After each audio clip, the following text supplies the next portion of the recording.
노후에 친구가 필요 없는 이유 5가지. 자기 자신과 보내는 시간이 더 소중해진다. 노후가 되면 사람들은 자연스럽게 내면을 바라보는 시간이 많아집니다. 젊은 시절에는 다른 사람들과의 교류가 정체성을 형성하는 중요한 요소였지만, 나이가 들수록 진정한 만족은 외부가 아닌 자기 자신과의 관계에서 비롯됩니다.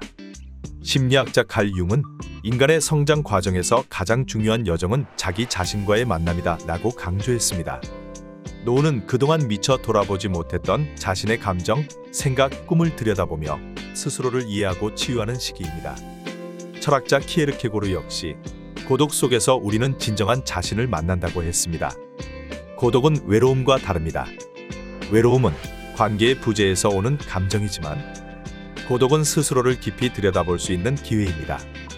노후에 혼자 있는 시간을 충분히 누리며 자신과 친해진다면 사람들과 억지로 관계를 맺으려는 필요는 줄어들게 됩니다. 관계의 피로감에서 벗어나게 된다. 인간 관계는 기쁨과 행복을 주기도 하지만 동시에 많은 에너지를 소모하게 합니다. 특히 친구 관계에서도 요구와 기대, 그리고 오해가 발생할 수 있습니다. 젊은 시절에는 갈등을 해결하거나 맞춰주기 위해 노력하지만, 노후에는 관계에서 오는 스트레스가 부담이 될 수 있습니다. 심리학자 로버트 와이스는 사회적 관계는 유대감뿐만 아니라 의무감을 동반한다고 설명합니다. 철학자 쇼펜하우어는 거리는 적당할 때 서로 따뜻하다는 고슴도치 딜레마를 통해 관계의 피로감을 설명했습니다. 친구와의 관계도 마찬가지입니다.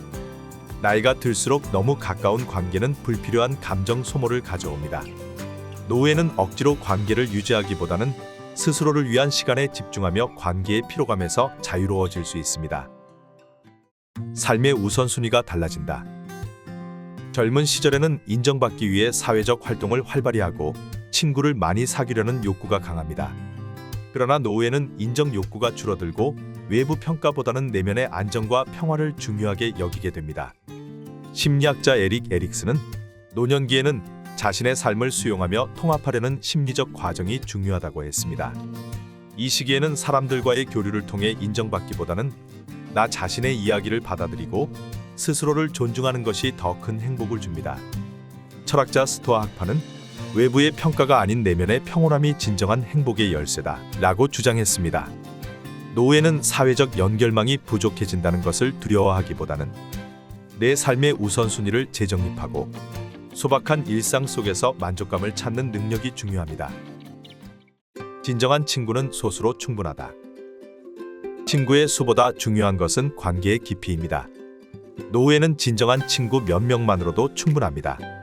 심리학자 로빈 덤바는 인간이 깊은 관계를 유지할 수 있는 사람의 수는 약 5명 내외라고 설명했습니다. 젊을 때는 폭넓은 인간관계를 유지하려고 애쓰지만, 노후에는 인생을 함께 공유할 수 있는 소수의 사람들과 관계를 지속하는 것이 훨씬 더 의미 있습니다. 철학자 아리스토텔레스는 진정한 친구는 나를 이해하고 지지하는 거울 같은 존재다 라고 했습니다. 모든 사람과 친구가 될 필요는 없습니다. 진정한 관계는 수많은 교류에서 오는 것이 아니라 소수의 관계를 통해 깊이 있는 연결을 형성할 때 더욱 빛납니다. 노후에는 억지로 새로운 친구를 만들기보다는 진정으로 소중한 사람들과 함께 시간을 보내는 것이 더 중요합니다. 자신만의 시간을 활용하는 법을 배운다. 노후에는 시간적 여유가 많아집니다. 이를 친구 관계에만 의존하게 되면 친구가 없는 시간의 공허함을 느끼기 쉽습니다. 하지만 자신만의 시간을 의미 있게 활용할 수 있는 사람들은 오히려 더 만족스러운 노후를 보냅니다. 심리학자 미하이 칙센트미하이는 몰입 상태가 인간의 행복을 결정짓는 중요한 요소라고 강조했습니다. 몰입할 수 있는 취미나 활동을 통해 자신의 삶에 의미를 부여하는 것은 외로움을 해소하는 강력한 방법입니다. 철학자 에머슨은 자기 자신과의 동행을 즐길 줄 아는 사람은 혼자서도 충분히 풍요롭다고 했습니다. 친구와의 시간을 기대하는 대신 독서, 여행, 예술 등 자신을 성장시키는 활동에 몰입하는 시간을 통해 삶의 기쁨을 찾을 수 있습니다. 친구가 아니라 나 자신과 함께하는 시간을 소중히 한다면 외부 관계의 부재는 더 이상 문제가 되지 않습니다. 노후에 친구가 필요 없다는 말은 사람들과의 관계를 완전히 끊으라는 뜻이 아닙니다. 오히려 더 깊이 있는 관계와 스스로를 위한 시간을 통해 내면의 자유와 평온함을 찾아야 한다는 의미입니다. 자기 자신과의 관계를 최우선으로 삼고 관계의 피로감에서 벗어나며 진정으로 가치 있는 사람들과 함께하는 법을 배우는 것이 중요합니다. 인생 후반의 시간은 외로움이 아닌 온전한 나를 만나는 시기가 될 수 있습니다. 결국 혼자서도 충분히 만족할 수 있는 사람이야말로 더 깊고 풍요로운 삶을 살 수 있습니다.